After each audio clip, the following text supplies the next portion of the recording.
It's wild how your brain can hit the panic button over something as small as a text left unread, or a meeting you've got tomorrow. Or somehow even a throwaway comment you made 6 months ago that randomly shows up in your head at 2 a.m. You tell yourself it's nothing, that it's not a big deal, but your chest is tight. Your thoughts won't slow down. You feel like you're bracing for something terrible, but nothing's actually happening. Not really. You've tried all the go-to solutions, breathing exercises that help a little but not for long. Those cheesy affirmations that just make you roll your eyes, meditation apps that sound good in theory, but your brain's too loud to sit still. You tell yourself to just chill, but it's like screaming into a storm. Here's the part no one tells you. It's not that you're weak. It's not even really about what you're worried about. It's that your brain, specifically this tiny almond-shaped thing called the amygdala, has hijacked your whole system. And it's running a very outdated program that was great for surviving saber-toothed tigers, but now treats unread emails like life-forward threats. The twist: your amygdala isn't trying to ruin your life, it's trying to save it.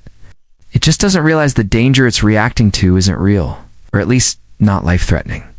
And once you understand how this part of your brain works, and more importantly, how to work with it, you can stop fighting yourself. You can finally start feeling calm, clear, and like yourself again.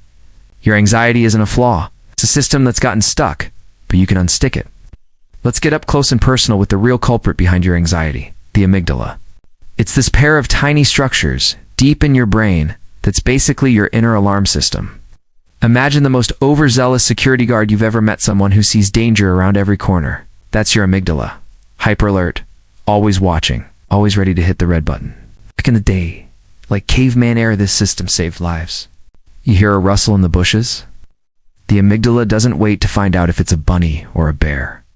It fires off stress hormones, adrenaline, cortisol, so you can run or fight.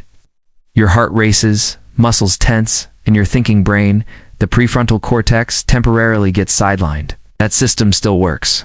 Too well, except now, instead of tigers, it reacts to things like deadlines, unread messages, awkward silences, or someone giving you a weird look. Ow.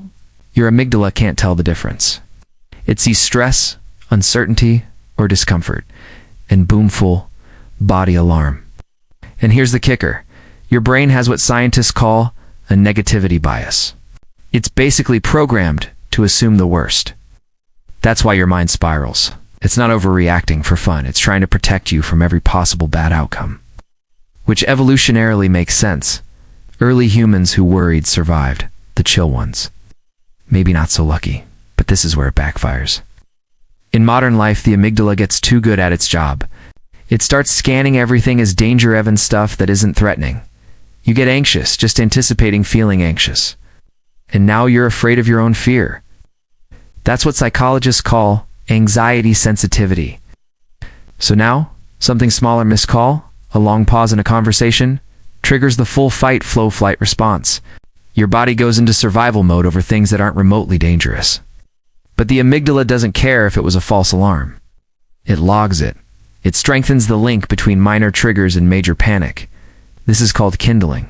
Every panic strengthens the fire, and while this is happening, your rational brain, the part that could say, hey, maybe this isn't a big deal, gets shut down. It literally can't step in. This is why logical thinking doesn't work when you're anxious. You're not dumb or dramatic, you're just biologically locked out of calm. So if you've ever felt like you can't think your way out of your anxiety, you're right. But you can still find your way out, just not with logic alone. Let's flip the script here. Your anxiety isn't a sign that something's wrong with you. It's a sign that your nervous system is doing exactly what it was built to do. It's just doing it at the wrong time, in the wrong context. Your amygdala learns from everything, especially fear. Every time something scary or painful happened to you, especially as a kid, your brain took notes. And now, when something even vaguely similar pops up, your amygdala goes, oh, we've seen this before. Danger. Even if it's totally unrelated. Take Jessica. She's 28, confident, smart, knows her stuff, but every time she presents at work, she panics. Her voice shakes. Her thoughts go blank. Turns out, when she was a kid, she got humiliated in front of the class during a school presentation. Her amygdala decided, being watched equals danger. It doesn't matter that she's not 8 years old anymore. The wiring stuck, or David.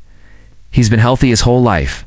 But ever since his dad died suddenly, spirals every time he feels his heart skip a beat.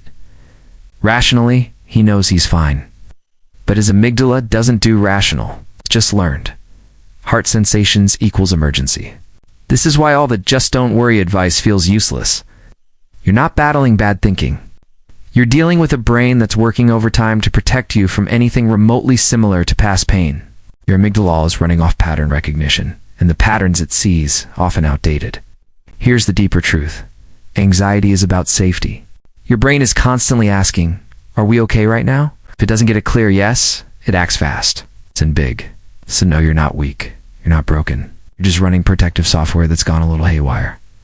Your job now isn't to rip it out, it's to update it. To teach it the difference between the past and the present. Between real danger and imagined risk. That's not only possible, it's something your brain is wired to do. Okay, let's get to the good part, what you can actually do. No, these aren't fluffy just breathe tips. These are grounded in neuroscience and proven to calm your nervous system. Tool 1, 5-4-3-2-1, grounding technique. When your brain starts spinning out into the future, bring it back to now. Here's how. Name 5 things you can see, 4 things you can touch, 3 things you can hear, 2 things you can smell, 1 thing you can taste. Do it slowly. Be specific. I see a chipped coffee mug. I hear the hum of the fridge. Speak it out loud if you can. Why it works. You're engaging your senses, which is your amygdala's favorite data source. You're telling it, hey, we're here, not in that imagined disaster. Tool 2, physiological sigh. Discovered by neuroscientists like Dr. Andrew Huberman, this breathing trick calms you almost instantly. Inhale through your nose, then take a second short inhale on top of that. Then exhale slowly like a long sigh through your mouth.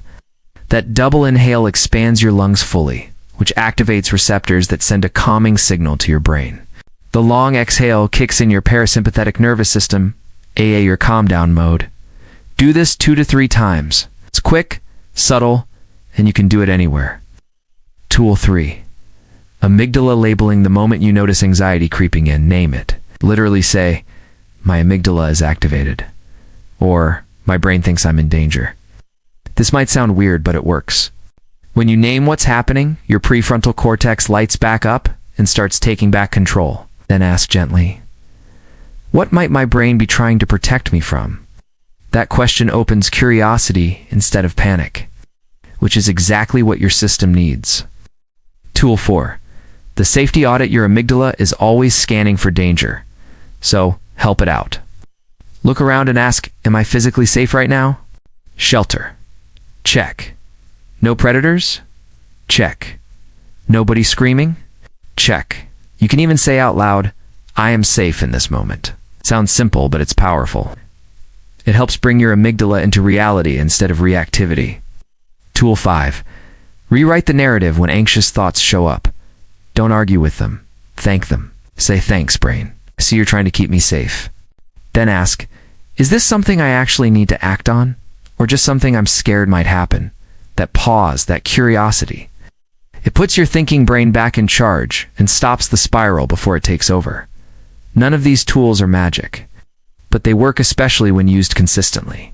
Start with 1. Add more as you go. The key is building trust with your own brain again. You're not broken. You're not weak. And your anxiety isn't some flaw you need to fix. It's your brain doing its ancient job just a little too well.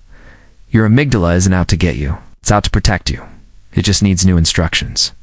And here's the amazing part. Your brain is wired to change. With every grounding breath, every moment you say, I'm safe. Every time you slow down instead of spiral, you're rewiring that ancient alarm system. You don't have to never feel anxious again. That's not the goal. The goal is to feel empowered when anxiety shows up. To know what it is, how to respond, and how to guide yourself through it with clarity and compassion. What if your anxiety wasn't the enemy, but a signal that it's time to update your brain's story about what's safe? You've got this. You always have. And if this resonated, like, comment, and subscribe for more brain-based tools to help you feel grounded, powerful, and free.